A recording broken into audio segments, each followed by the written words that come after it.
We've all seen them and we're kinda sick of them. Because they're everywhere. What am I talking about? The common enemies in a typical JRPG. In this episode, I will show you how most developers get them wrong and how you can improve them. What are these monsters? The skeleton, the slime, the rat, and the bat. They fill endless, meaningless battles in all kinds of rookie RPG Maker projects and the JRPGs of yesteryear. At some point, you stop fearing them as enemies and start seeing them as hurdles, standing between you and your progress. They're just XP dispensers, just something to hack through and move on. But what if these monsters were never meant to be just enemies? What if we have actually stripped something important away from them? Because I don't think the problem is the monsters themselves. I think the problem is how we use them. And if that's true, then we might be able to fix them. Hi, I'm Lorden, and welcome to Mind Behind Media.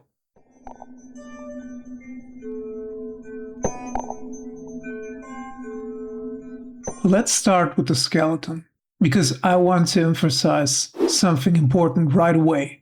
We are completely detached from what the skeleton actually is, and that's the reason why we don't fear it anymore. We call them skellies, or skellyman. We dress as them for Halloween, turning the dead into a joke. They're goofy, funny memes nowadays. The reason is simple. We have become increasingly secular. Our connection to myth, religion, and superstition has faded, and with it, much of the meaning monsters once carried. So dressing up as demons, monsters, and the undead no longer feels transgressive. They're no longer figures to be feared. They are aesthetics now. But a skeleton is not a joke if you hold on and think about it. It is what remains of a human being, someone who once lived a full life, someone with hopes, dreams, fears, and relationships, someone who experienced pain and joy on a deeply human level. And then they died. Their body decayed until nothing but bones remained. And even then, they could not find peace. Because something brought them back, not as a person, but as a pile of bones. And we fight them like it's nothing, turn them into dust. And that leads me to an important question. Why does that feel normal in games? Because maybe the problem isn't the skeleton. Maybe it's the way we've removed meaning from it. And as a developer, you can actually bring that meaning back, instead of throwing the player into a random crypt full of skeletons. What if the skeletons actually meant something? Imagine a small village that has a crypt, where the dead are walking again. The villagers are grieving. They recognize the dead. A father sees his son. A wife sees her husband. Children hide because their family members are still walking outside.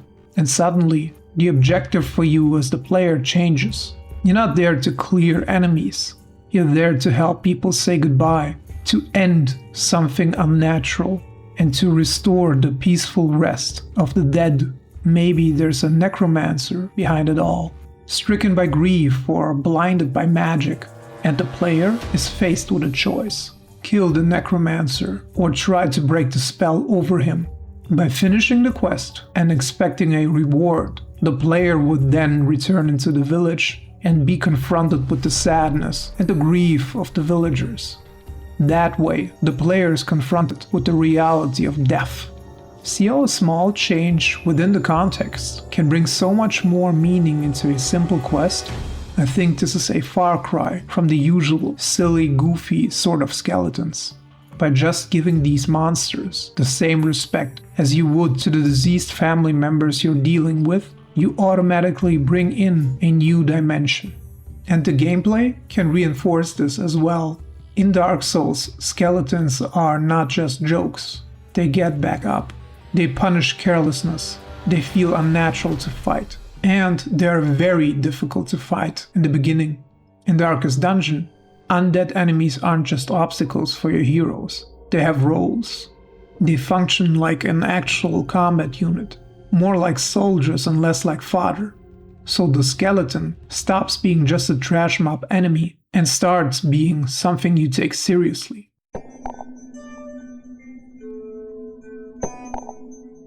Zombies and ghouls have a similar effect to skeletons. In some ways, they might even be worse, because a skeleton is already detached from humanity, but a zombie still looks like a person. You can still recognize what they were, their face, their body, sometimes even their clothes.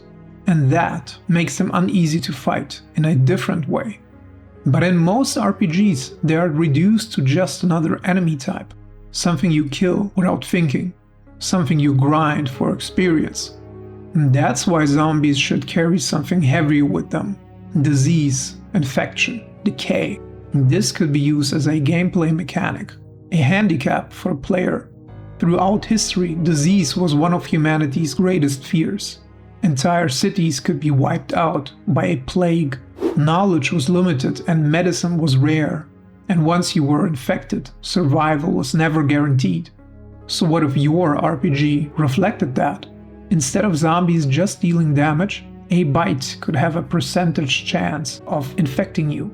This infection would work like an infliction or disease in Darkest Dungeon, where curing it could be very expensive.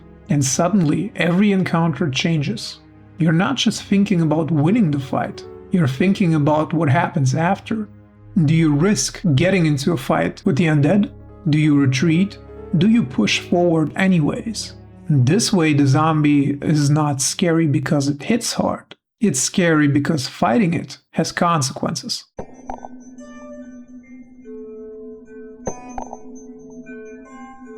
The slime is probably one of the most cliché enemies in all of RPG design. We've been conditioned to see it as the first thing you fight. A tutorial enemy, a harmless blob of boring, something you cut through to learn the basics. Rarely a threatening or memorable encounter. But what if we stopped treating it as a joke? What if it represented something else entirely? Imagine a bundle of filth, sewage, and infectious matter creeping through the streets at night, slipping into a home and infecting the residents with God knows what, then leaving before dawn. A living mass of contamination that spreads sickness everywhere it goes. A creature with a single-minded obsession to infect as many victims as possible, like a virus.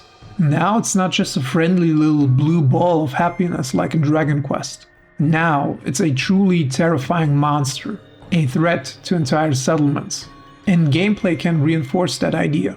Fighting the slime could poison you or even corrupt the party, slowly weaken you over time, or maybe even linger after battle. Now the player fears what happens during the fight and what comes after. And again, fighting has consequences.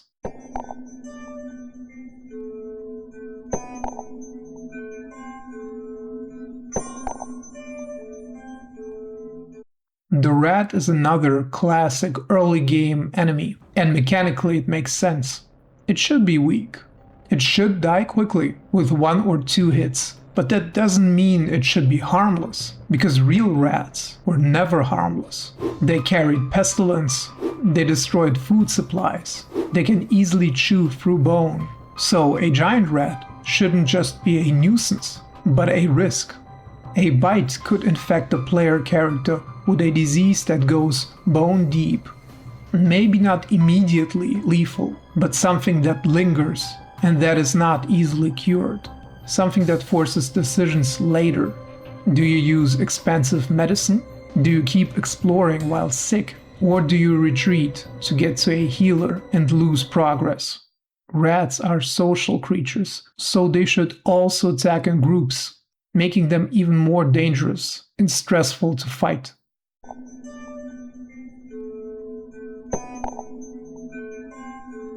The bat is very similar in function to the rat. It can suck the player's blood and heal itself, but it also serves another purpose. A bad omen that something far worse is coming. Imagine entering an abandoned castle or spooky crypt. You see no enemies, only bats, dozens of them. Some attack you, but most of them just move in unnatural ways. And immediately you know something is waiting.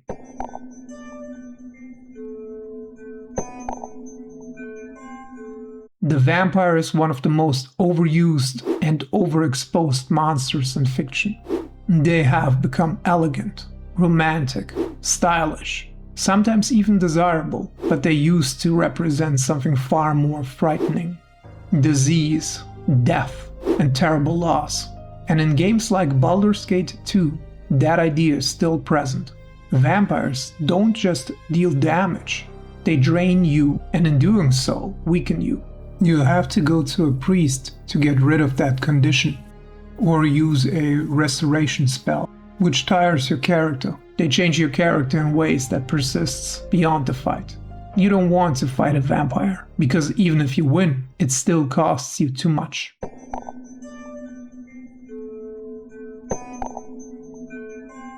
One thing many games forget is that monsters only really exist when combat starts. Outside of battle, they have little impact on the world building.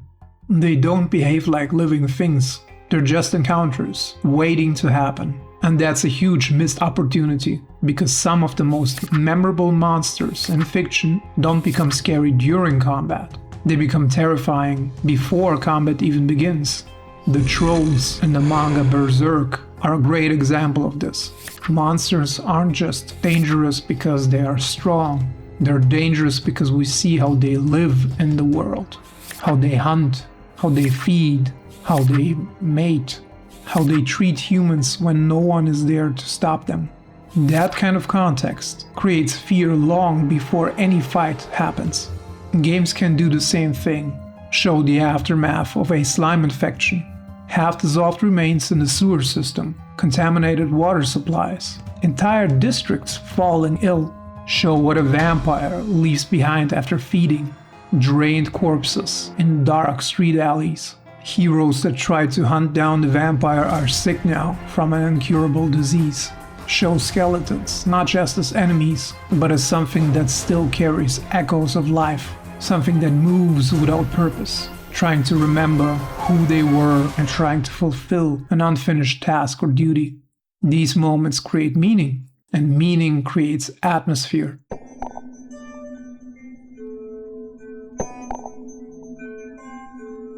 And this is where everything starts to connect, because these monsters don't have to exist separately. They can be part of the same system, a small ecosystem of horror.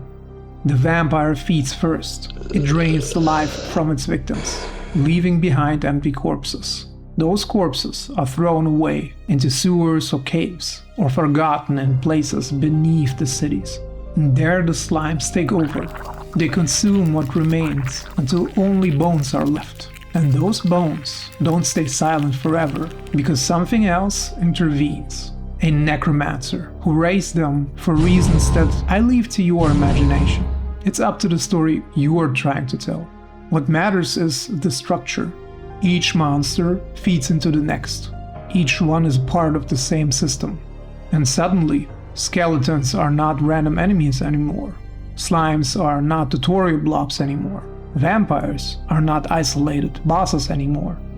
They are part of a living world, an ecosystem, and that changes everything. Because now the player isn't just fighting monsters. They are moving through a world that makes sense, even if that world is horrifying.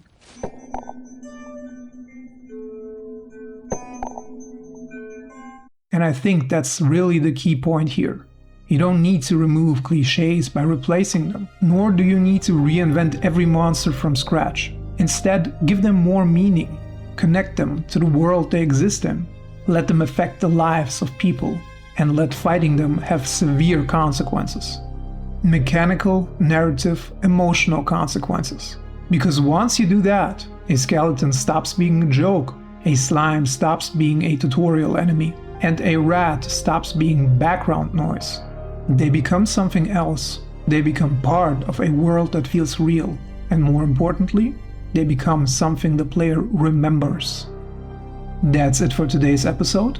I hope I could give you some useful ideas for your own projects. I have one last thing to ask of you. My latest video underperformed because YouTube decided not to show it to anybody, not even my own subscribers it seems. You can check that video out if you want, and I usually don't ask for something like that, but please give this video a like, and if you have the time, leave a comment. This will show the algorithm some much needed engagement. These videos take a lot of time to create, and it would help me out immensely. A huge thank you for that. Now go out there and create something beautiful. Thanks for watching, and have a great rest of your day.